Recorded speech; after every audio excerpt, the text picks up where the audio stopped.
Olá, você! Seja muito bem-vindo, muito bem-vinda no podcast da Mari Gouveia. Aqui, esse nosso canal é para nós discutirmos propostas da nossa amada e queridíssima São Paulo, para a gente poder melhorar um pouquinho, né? Ver o que pode trazer, o que a gente pode fazer, o que pode dar certo, o que está dando certo, corrigir o que está dando errado. Enfim, antes disso, quero me apresentar um pouquinho só para você. Eu sou a Mari, uma mulher cristã, sou mãe, esposa, psicóloga do trânsito, do esporte, empresária e agora oficialmente candidata a vereadora da nossa cidade. Aqui nesse canal, você também vai ter a oportunidade de conhecer um pouquinho mais sobre as nossas plataformas. E para isso, todo episódio, toda vez que eu me apresentar, eu vou trazer alguém muito, muito especial. Lembrando a você que a minha maior bandeira é sempre defender a dignidade da pessoa humana. Então, para isso hoje, eu estou aqui com nada mais, nada menos que o Coronel da Reserva Emerson.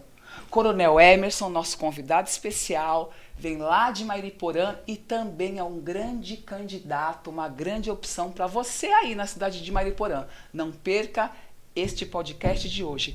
Com você, Coronel, muito obrigada pelo nosso convite. É um grande prazer trazer alguém da segurança operacional como o senhor para vir falar conosco, porque segurança é a maior pilastra, maior pilar da nossa sociedade e um grande problema que nós temos enfrentado hoje. Com você, Coronel. Eu que lhe agradeço, Mari. Tenho uma grande consideração e respeito por você. Conheço sua história, uma pessoa altamente capacitada. O Estado de São Paulo, no tocante ao município, terá uma oportunidade com essa candidata altamente preparada. E não tem como mudar, meus amigos, fazendo as mesmas coisas. Vamos dar um voto de confiança e respeito, quem ganha é a sociedade. Sem dúvida, mas fala pra gente um pouquinho do senhor, tá? Porque as pessoas que vão nos assistir hoje, elas precisam conhecer um pouquinho sobre o Coronel Emerson. Vamos lá, eu nasci numa comunidade chamada Vila Albertina, aqui na Zona Norte. Tive uma vida muito difícil. Aos 3 meses de idade, minha mãe me abandonou. Aos 4 meses, meu pai me abandonou. Falei, pô, isso é muito ruim, tem tudo para dar errado, né? Sim, com certeza. Aí até 12 anos de idade, criado naquela comunidade, meu pai de criação também faleceu, trabalhei um bom tempo, subemprego, vendia vassoura na rua, trabalhei em supermercado pacoteiro, detalhe, sem caixinha. E o que me salvou foi a escola. A escola, a educação, a mudança de alguns ambientes, a mudança de alguns amigos. E eu vi no estudo a salvação, pelo fato que concurso público não tem religião, não tem raça, não tem nada. É você e mais você. Sim. Então, todo mundo que se preparar, tiver algum objetivo, porque um sonho sem ação não é sonho. Sim. Agora, um sonho com ação, você tem resultado. Realidade. Sim, concordo com o senhor.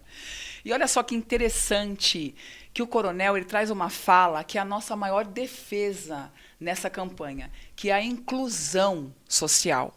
É a educação, a inclusão por meio da educação. Ou seja, Coronel não nasceu dentro de uma família de militares, como alguns militares, né? Vão seguir a carreira do pai, seguir a carreira da mãe. Coronel Emerson nasceu numa família simples, numa família humilde, e foi criado sem pai e sem mãe. E através do estudo e da sua força de vontade, determinação, objetivo, tinha tudo para entrar no mundo do crime, das drogas, e, no entanto, ele resolveu seguir o vetor correto, o vetor da educação e almejar um futuro melhor para ele. Parabéns, Coronel. Obrigado. Todos têm oportunidade, é só cada um ir atrás de seus objetivos. Você tem que estar em movimento, acreditar e fazer sua parte. Não adianta você pensar como vítima e esperar acontecer. Vai para cima que dá certo. Sim, e aproveitando essa fala de comunidade, muitas comunidades que hoje me assistem podem falar assim, mas Mari, a polícia, a comunidade não dá muito certo. Não dá certo, Coronel? O senhor que saiu da comunidade, e eu acredito que a gente estava conversando nos bastidores, o senhor permeou pelas comunidades. Fala pra gente um pouquinho, para cair um pouco esse estigma, né? Esse traço, esse rótulo de que polícia e comunidade não se dão bem. Traz pra gente um pouco essa fala, por favor. Vamos lá. Primeira observação. Eu vim da comunidade, eu não sou palpiteiro porque eu senti os problemas. E na minha época, lá de 80, 85, era pior que agora na minha visão. Então, a polícia e a comunidade não são inimigas, talvez desconhecidas umas das outras, trabalhando por ouvir dizer. É a regra geral. Sim.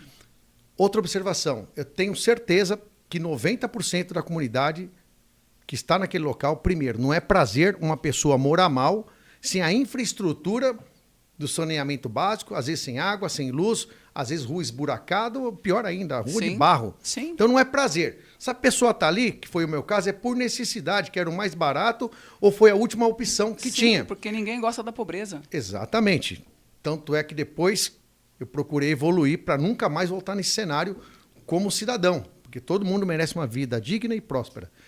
Ou seja, a comunidade e a polícia, elas têm que se conhecer. Agora, de 100% da comunidade, 90% é honesto, é cidadão de bem. Sim, concordo. A visão da realidade é que 20% aproveita aquela geografia para praticar crimes e até o tráfico de drogas. E aqueles 80% está sob o controle deles. Sim. Isso é um fato, mas não é todos ali na mesma situação de vontade ou de não gosto da polícia. Às vezes o cara fica calado. Se coloca no lugar de um cidadão da comunidade, a polícia vai lá, como que ele vai ser testemunha de um policial militar agindo correto? Sim, fica difícil a difícil. situação dele. E não adianta pensar de maneira hipócrita, porque você, numa situação dessa, é questão de sobrevivência, não é questão de técnica. Sim. Primeira observação. Porém, o governo do estado, na minha época, ele criava programas sociais nas escolas. Sábado e domingo, o aluno tinha uma alimentação, então não ficava na rua. O aluno tinha esporte, eu mesmo fiz capoeira, fiz boxe na escola, futebol, reforço de matemática, geografia, física, química, e eu não parti para o mundo das drogas. E os meus amigos da época que pegaram no ensino a salvação da pátria, ou seja, chegamos numa situação que falou, ou estuda ou vai ficar aqui o resto da vida. Sim. Aí, Sem perspectiva. Sem perspectiva. E é aquele ciclo. Tá pobre, continua pobre, morre, nasce, trabalha. Para quebrar o vínculo da pobreza, foi o primeiro da minha família que quebrou o vínculo da miséria e da pobreza graças ao estudo. Depois de mim vieram meus primos, que um é médico, formado pela USP, a outra é dentista, formada pela USP também. Então, de lá para cá, quebramos o vínculo da pobreza de toda a família somente com um termo. Estudo, sem peixada, sem depender nada de ninguém, sem favorzinho, sem esqueminha, sem jeito errado.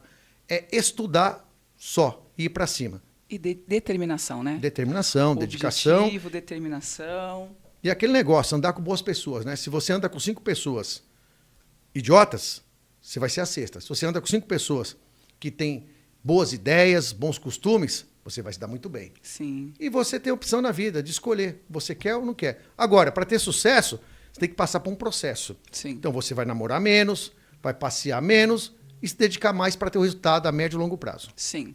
E outra coisa que eu acredito também que existia na sua época, já como militar, é um programa que é o ProERD. O senhor já deve ter trabalhado bastante com o ProERD nas comunidades. Sim, sim, trabalhei, mas quem executava a missão, na realidade, geralmente eram os soldados e cabos que eram preparados especificamente para isso, e o sucesso era muito grande. Como, por exemplo, a primeira entrada do policial militar na sala de aula já criava um ambiente estranho, pesado, porque o pai do aluno às vezes era traficante. Sim. Só que causava um impacto impressionante é que no dia da formatura, às vezes estava até o pai daquele aluno lá. Olha. Porque após o curso de prevenção a drogas do ProERD do Estado de São Paulo, sentia-se o quê? Uma mudança de comportamento e visão do aluno.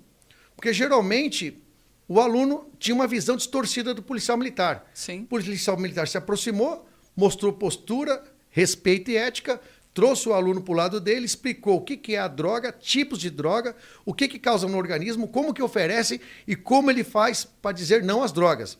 Ou seja, e mostra que não tem ninguém que teve sucesso usando drogas. Aliás, eu tenho até uma frase. Aonde que tem um baseado consumido, tem uma mãe em algum canto chorando e está enriquecendo a parte dúvida, financeira do tráfico. Sem dúvida.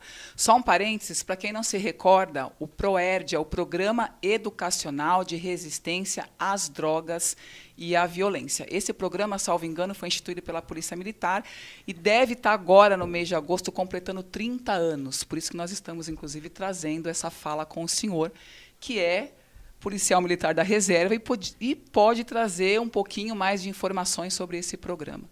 Né? E como o senhor mesmo disse, ele instrui, ele educa o jovem, a criança, ali no cerne da escola, no centro da escola, que muitas vezes é alvo, né, dessas transações, e que não sabem nem o que estão fazendo, o que estão usando.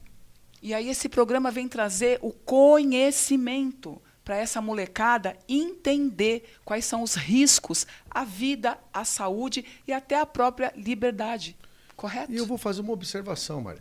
O que acontece? O governo anterior, ele deixou a Polícia Militar e a Polícia Civil, na minha visão, em última instância. Tendo em vista que o efetivo da Polícia Militar e da Polícia Civil não atende à demanda. Sim. Temos tendência de melhorar. Ou seja, temos que fazer coisa diferente para ter resultado diferente. Eu acredito no futuro de São Paulo e do Brasil. Porém, com menos efetivo, obviamente o programa PROERD ele ficou mais fraco. Sim. Porque ao invés do policial ir para o programa, ele compõe uma viatura para trabalhar. Sim.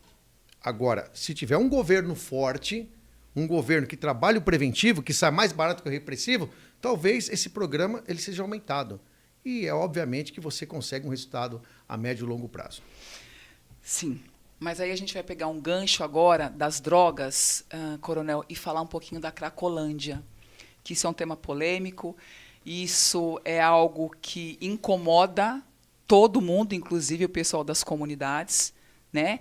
Porque muito foi feito, a Cracolândia e a criminalidade. Muito foi feito na Cracolândia, né? Eles despolarizaram, isso de uma certa forma causou impacto na população, porque você tinha a Cracolândia centrada e hoje ela tem vários pequenos polos. Como que a gente pode dizer que a nossa segurança melhorou depois dessa despolarização da Cracolândia? Ó, eu tenho legitimidade para falar que eu fui comandante daquela região num prazo, salvo engano, de 7 a 8 meses. Eu comparecia lá pessoalmente, eu comandava policiais militares que trabalhavam lá. Então tem a Polícia Civil, tem a Guarda Civil Metropolitana, que é muito importante, o papel fundamental. dela, estratégico. Aliás, o Poder Judiciário proibiu a Emérita Guarda fazer algumas ações, ou seja, criou uma dificuldade para fazer acontecer. Infelizmente. Então, quando fala em segurança, não é só a Polícia Militar e Civil, que ela faz o melhor com o que tem na mão. E o Poder Judiciário, às vezes, ele atrapalha, ao invés de ajudar, é minha opinião. Outro fato. Então, tem lá assistência social, Polícia Civil, Polícia Militar, Guarda Civil Metropolitana e outros órgãos do governo. No governo do PSDB, era bem pior. O negócio ficava engessado. Chegou o governo do Dória, que eu participei, foi aí que ele disseminou, que ao invés de, estava centralizado, aí ele falou que acabou com a Cracolândia, mas não acabou. O negócio é complexo, tem mais de 30 anos lá. Muito complexo. Por isso que eu, na minha singela opinião, eu acho que o atual governador e o secretário, Guilherme Derrite, estão de parabéns. Sim. Que eu voltei lá, naquela região, não especialmente a Cracolândia, mas no perímetro, eu vi que a gestão de segurança pública Guilherme Derrite, bem como o governador Tarcísio, no qual do meu partido, eu percebi que eles estão preocupados e já entraram na ação. E melhorou, inclusive, as estatísticas, isso é um fato incontestável, opinião dos próprios comerciantes e dados das delegacias da área. Então, é um fato. Melhorou, evoluiu. Agora, não tem como ter uma resposta 100% eficaz em 1 ano, 2 de gestão. Tem que 4, 8 anos de gestão. Precisa dar continuidade. Dar continuidade e ter um bom prefeito para não atrapalhar, realmente dar continuidade. Entender isso como um problema social, de política pública e não de interesse pessoal. Sim, Aí a tendência é melhorar e servir, quem sabe, até um exemplo. Nós temos, por exemplo, no Canadá, liberou a droga lá. Hoje tem mini cracolândias lá. Então é provado que traz problema de forma reflexa na saúde pública, o camarada fica improdutivo e começa a cometer crimes para sustentar a sua dependência. Sim, e o senhor trouxe uma fala importante, porque a gente vê muitas ações de Estado, né, governo Tarcísio e governo Nunes, conjuntas. Isso é muito bom. quem ganha é a população. Até na Cracolândia. Eu, um tempo atrás, umas 4 semanas no máximo atrás, eu estive lá na Cracolândia vendo um trabalho, inclusive, de limpeza naquela região. Porque a gente não pode olhar a Cracolândia como algo que só traz mal, denigre o ser humano. Claro que é ruim, é péssimo, o comércio local perde, mas os próprios dependentes químicos, quando você dá um outro olhar para eles, né, quando você cuida deles, você também dá condição para ir diminuindo a Cracolândia. Ainda que você tire que você recupere coronel, é um a menos que está naquela situação. E aí eu vi um trabalho da prefeitura, do prefeito Ricardo Nunes, que é um trabalho de limpeza. Talvez as pessoas não saibam, mas 2 vezes por dia aquela região é limpa. Existe o trabalho de limpeza urbana às 10 e às 15 horas todos os dias. E eu acompanhei esse trabalho. Ele existe. Ou seja, a preocupação de não haver doenças naquelas pessoas, que podem transmitir, inclusive, para a GCM, para quem trabalha, para quem mora ali perto. Então, existe um trabalho de tentativa de recuperação. E aí você vê a união Estado e Prefeitura. Isso é muito importante. Complementando isso que você está falando, a minha visão é a seguinte: a época do Dória, ele transferiu o problema para vários locais. E tirou o poder de polícia. Tirou o poder de polícia, criou obstáculo para fazer acontecer. O que eu observo agora, que a Prefeitura e o Estado unidos, qual que é a tendência? É tentar resolver o problema e não transferir. Sim, e não transferir. Primeiro passo. No tocante à limpeza, vai evitar acúmulo de lixo, que vai evitar acúmulo de doenças. E hoje existe órgão público mais eficiente e eficaz no tocante à parte clínica, que entende se o governador, bem como o secretário, que há necessidade da internação compulsória. Na época do PSDB, eles não entendiam internação compulsória. E sim voluntária. Mas como uma pessoa não tem discernimento, é igual você pegar alguém atropelado, inconsciente, e falar, só vou te socorrer se você se manifestar. É absurdo. É absurdo. Não tem capacidade de discernimento que é certo e errado. Você faz o certo para dar uma oportunidade, tomar um banho, dar uma oportunidade, dar uma dignidade, porque é um viciado. Sim. E paralelo a isso, voltando ao assunto é uma pessoa doente. Como que uma pessoa doente vai decidir por ela? Por isso que são 2 coisas, Cracolândia e serviço preventivo das drogas. Sim. Porque senão você cura uma boa parte daquele pessoal e fica omisso na parte preventiva, então nunca vai parar o problema. Então é trabalhar forte de maneira preventiva e trabalhar forte dessa maneira repressiva, trabalhando o dependente químico, que aí é bom para todos. E aí, falando em segurança, coronel, a gente entra também no tema segurança e tecnologia, né, que hoje a gente vê, né, uma tecnologia que parece que é aliada, que é uma ferramenta aliada à polícia. Como que funciona essa ferramenta?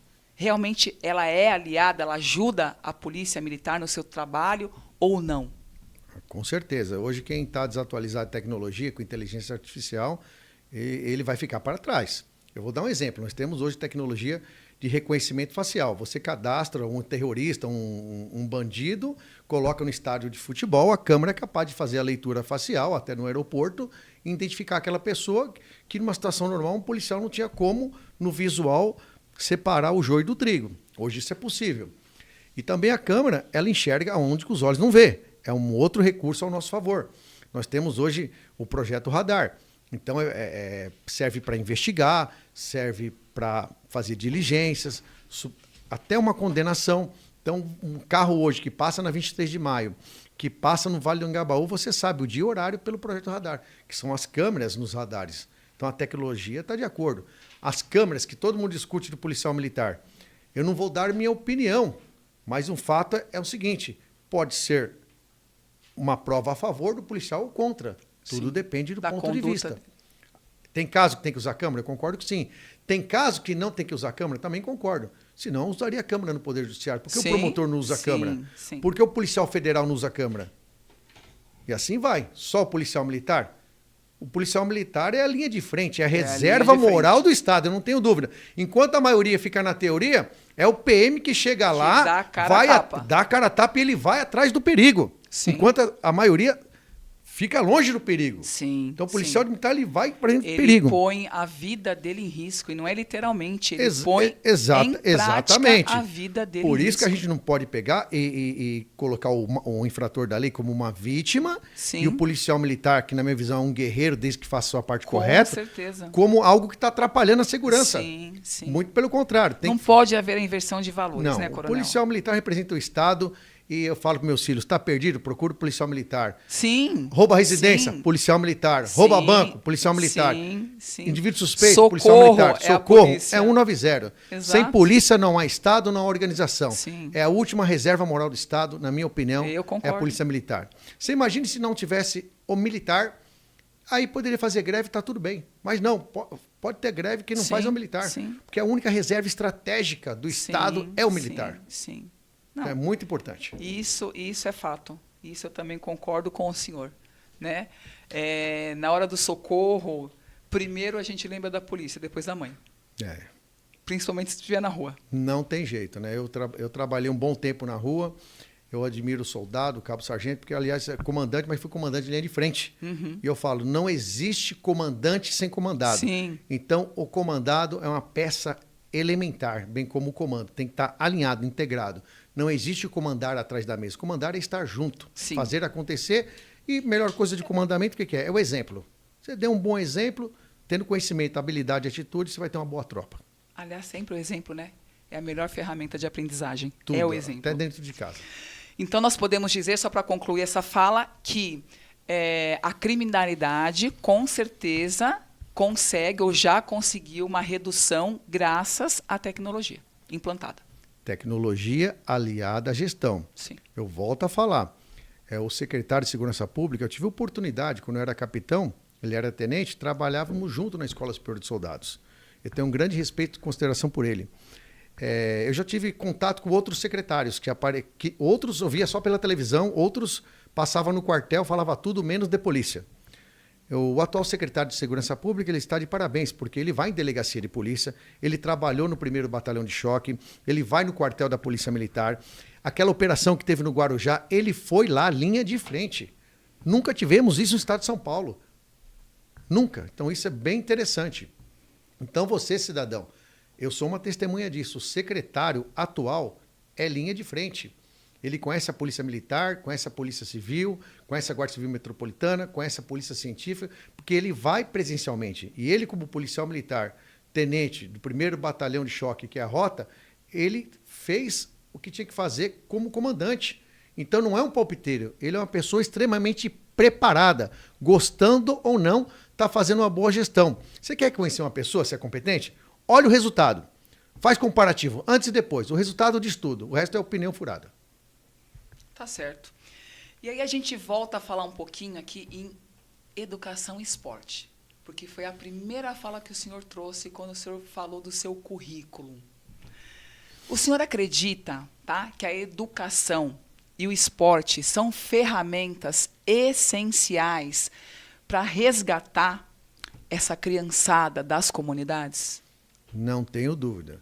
Primeiro, eu comecei a morar bem, me alimentar bem, ter acesso às coisas boas, depois que eu comecei a ser bem remunerado, graças à educação. E o esporte, todo mundo que pratica algum esporte, se ele tomar uma cervejinha um dia antes e praticar um esporte no dia posterior, ele vai sentir a queda do seu rendimento. Então, com certeza, um atleta ou uma pessoa que pratica um esporte, a probabilidade de ser envolvido com drogas diminui muito. Sim. Então, educação e esporte tem que estar ligado, aliás, à saúde, né? A pessoa que faz um esporte, ela tem um raciocínio, tem uma memória muito melhor, tem um controle emocional melhor, tem aonde tirar o estresse e o estudo. Os dois ali. É corpo e mente juntos. Juntos. Por que eu estou batendo nessa tecla, você que está nos assistindo?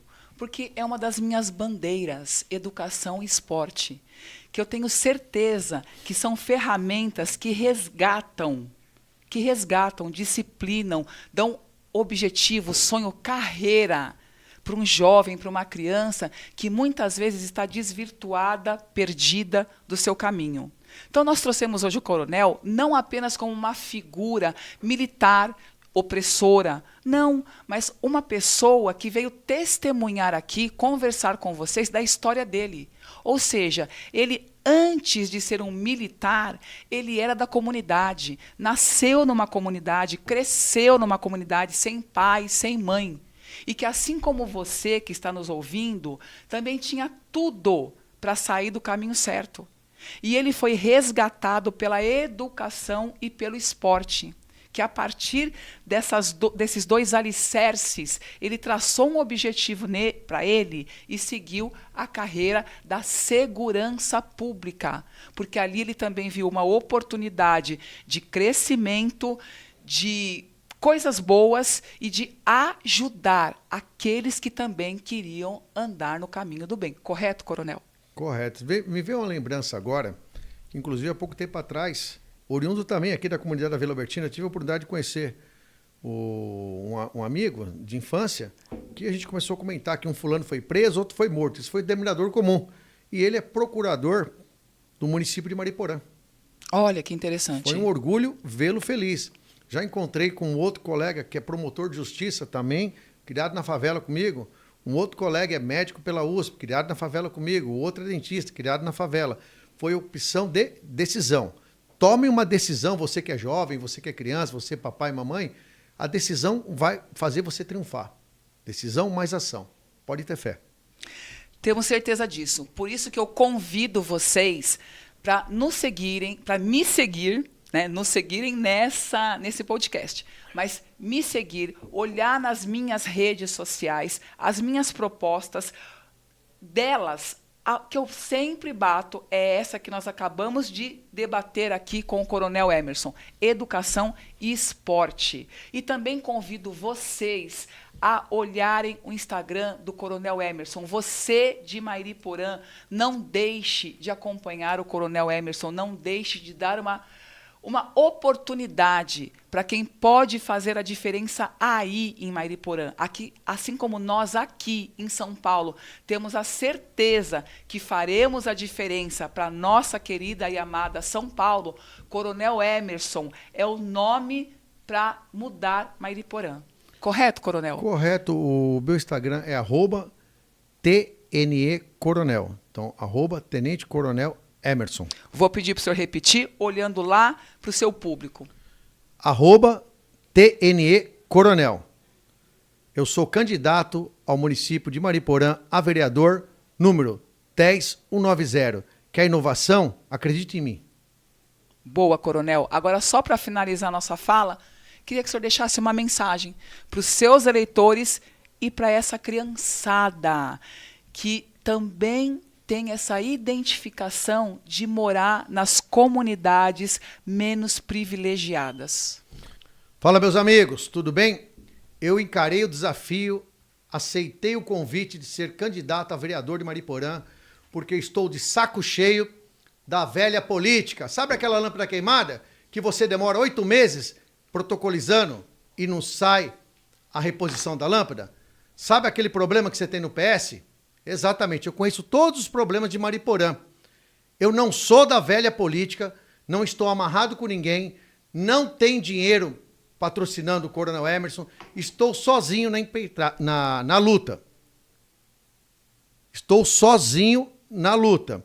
Conto com vocês, 10190. É uma oportunidade para Mariporã. Eu tenho conhecimento, habilidade, atitude, bom relacionamento na Polícia Civil, Polícia Militar, Guarda Civil Metropolitana e Polícia Rodoviária Federal, tendo em vista a necessidade que é uma via de tráfico de drogas ali na Fernão Dias. Então vamos fazer acontecer.